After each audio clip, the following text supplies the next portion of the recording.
Okey, jom kita masak ayam masak asam pedas. Okey, ni hasil dia nampak macam kurang kuah sikit kan. Kalau nak lebih kuah, letak lebih air. Okey, jom kita start. Mula kita tumis dulu bahan kisar. Ada bawang merah, lepas tu ada kunyit, ada belacan.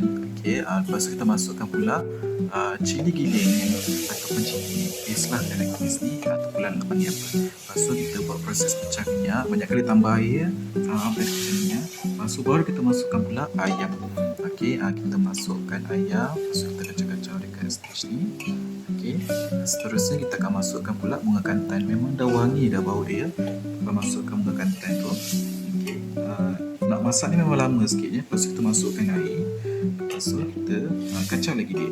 Ya, kacau. Teruskan kacau. Masukkan pula daun kesum. Okey, daun kesum campur dengan kantan dekat stage ni pun memang dah wangi dah.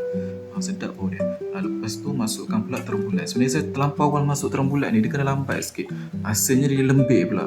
Okey, lepas tu kita masukkan pula air asam jawa. Lepas tu kita masukkan pula kita kacau dulu. Okey, kita kacau dulu.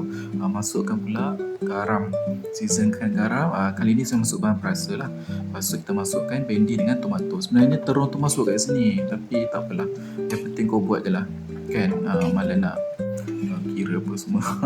Okey, yang seterusnya ni dah siap dah hasil dah. Okey, selamat berjumpa.